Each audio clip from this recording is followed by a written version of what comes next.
Hi everyone, it's April Garwood from Banana Moon Studio, and I'm here today for my weekly crochet and knitting recap, my update about everything happening at Banana Moon Studio over the last week.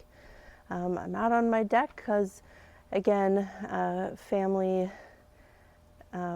needing to use appliances and be in and out the front door has chased me out to the backyard. So I don't know, I may have to decide on a different day of the week to record this because Tuesdays are not working out to be a great day for that. So anyway, I'm going to go ahead though and recap for you what has taken place at Banana Moon Studio this week. I'm continuing to put out as many YouTube videos as I can. The first one that I did over the last week was a tutorial to show how to crochet a circle in single crochet stitch. And it's interesting to me that crocheting circles most of the time follows a really repeatable pattern. So most of the time, if you are crocheting a circle in the single crochet stitch, you're going to start with 6 stitches in your first round, and then you'll increase by 6 in every round. If you're working in half double crochet stitch, that magic number is 8. You start with 8 in the first round, you increase by 8 every round. If you are working in the double crochet stitch, your magic number is 12. 12 in the first round, 12 increases every round. And I have videos here on my channel for both single crochet circles and double crochet circles. You'll find the links to those in the description of this video. An interesting thing though about when you're making circles, typically we stack those increases on top of each other, and the bigger your circle gets, the more it's going to become like a polygon instead of a circle, because those increases start to form a point rather than just being a smooth circle. So your single crochet circles, sorry about extra noises out here, there's planes and air conditioner fans, and anyway, it's hard for me to find a quiet place around here. So anyway, your single crochet circles, the bigger they get, will become more like hexagons because those stacked increases will start to form points. The only way to avoid that is to stagger your increases and not stack them on top of each other, but it's difficult to write a pattern that way with staggered increases, because if you try to do it with any kind of regularity, you wind up forming those points again. So most of the time when you see a pattern written for a circle, the increases will be stacked on top of each other. But if you're making a circle on your own, feel free to stagger those increases if you want a true circle. The other tutorial that I made this week is for a stitch pattern called the fan and V-stitch. And I have 3 patterns on my website that use that stitch pattern. I'm going to show you 2 of them. So this one, here you can see the stitch pattern right side up. This one is called Kenton Cowl. It's made in a luxury yarn that is a DK weight and actually has a little bit of cashmere in it, so it's really soft. It only uses 3 balls of that yarn, so that is like the perfect way if you want to make something with a really luxurious yarn to just make a small accessory, something you can enjoy wearing but aren't going to have to buy a whole bunch of in order to make your project. So because I was working on that tutorial for the fan and V-stitch, I went ahead and updated the Kenton Cowl blog post pattern and listings on Etsy and Ravelry.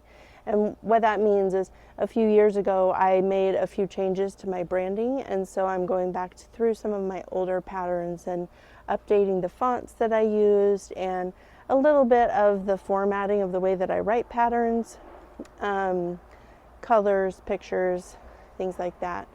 I did fix one tiny little error. There was a turning chain where I accidentally had chain 2 and I fixed it, so now it just says chain 1. But other than that, it was just like stylistic updates. It wasn't anything crucial. What else? Let's see. So anyway, this is Kenton Cowl. It's available to purchase on both Ravelry and Etsy. And it has that beautiful flame and V-stitch pattern.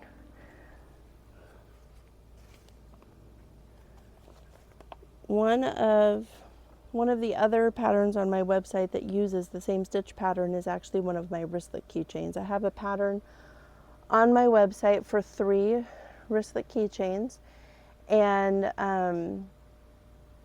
each of them uses a different stitch pattern. The one that I called K keychain uses the fan and V-stitch pattern, but it's only one pattern repeat wide. So on the rows where there are fans, it's just one fan. Also, the link for that will be in the description, but I don't have it here to show you because when I finished those keychains, I gave that one to one of my kids, and it's a little bit worse for wear. So the third one is called Sonoran Sunset Wrap, and the stitch pattern is right side up, looking at it this way. This wrap is really, really beautiful. Again, I will put the link for this pattern in the description, but you can wear this in the fall. I'm going to stand back a little bit so I can kind of turn around and you can see it. This is one of my favorite patterns that I've designed.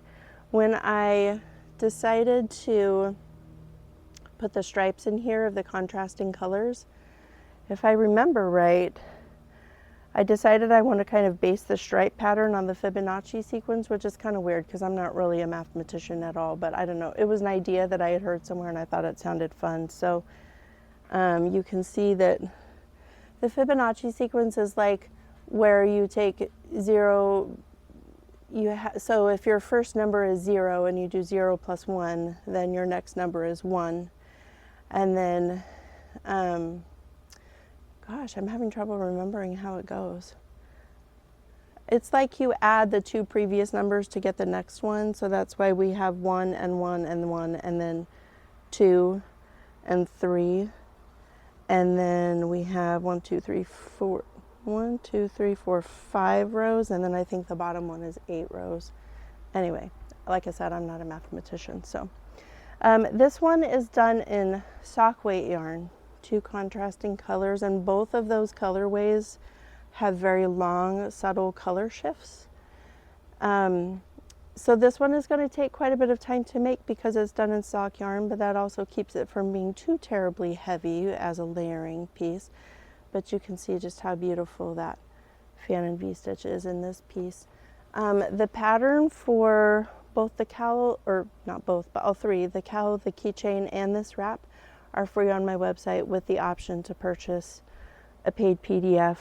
Some of my patterns also, even though they're free on my website, require an email sign up to access, and that's just because I need to make a living. So anyway, you'll find this one, also the link for this one, in the description for this video.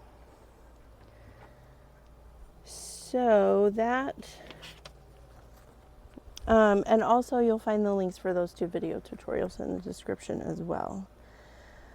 Other things currently ongoing at Banana Moon Studio, I'm participating in 3 events this month. The first one is the Sweater Weather Essentials blog hop with Itchin' for Some Stitchin'.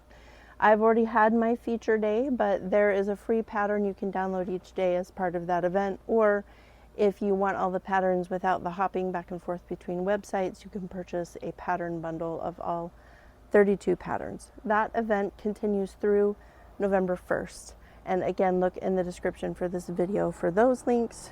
There is the Autumn Harvest blog hop with Stardust Gold Crochet. That blog hop features a free pattern on the designer's website each day of October. And some designers are also offering extra coupon codes, freebies, deals, things like that.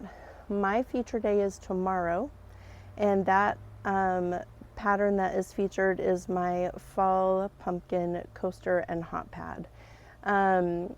In the past, the coaster pattern has been free on my website, but you had to purchase the PDF to get the hot pad pattern. For the next few days, I also have the hot pad pattern free on my website, but with email sign up. So you'll have to either sign up or sign in with your email to access the hot pad pattern for free. However, I also have on there a coupon code to get the PDF download half off through the end of October. So you'll want to check that out so that you can either get the free on the website supported by ads or the PDF download.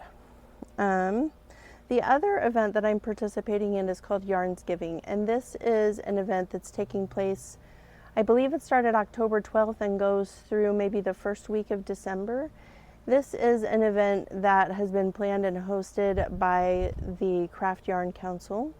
And the Craft Yarn Council is an organization that provides standards for our industry here in the United States and do a lot of things to help promote yarn crafting.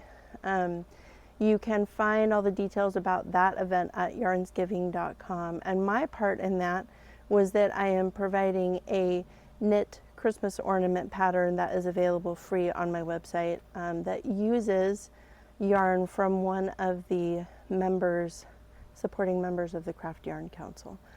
So you can find also the link for that Christmas ornament and for Yarnsgiving in the description for the video. And then other things that have been taking place. I told you guys last week, I think, that I was working on a new pattern collection.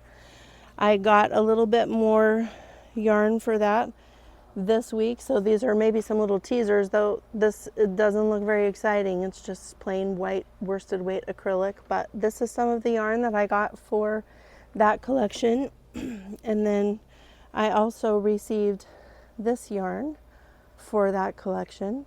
So I'll be really excited to share that with you guys when it's all finished. And also I got myself a couple of new crochet hooks, and these are aluminum, they're metal, but they're really shiny and they have these thick ergonomic handles. I really like that about them. I did find that when I was working with these, I have a little bit of like something gray coming off on my fingers, and I contacted the company to ask about that, and they said it's just because aluminum oxidizes when it's exposed to oxygen and kind of can leave a little bit of a substance on your hands, but nothing to worry about. So anyway, I'm trying out these new crochet hooks as I work on this collection and enjoying the comfort of those nice ergonomic handles.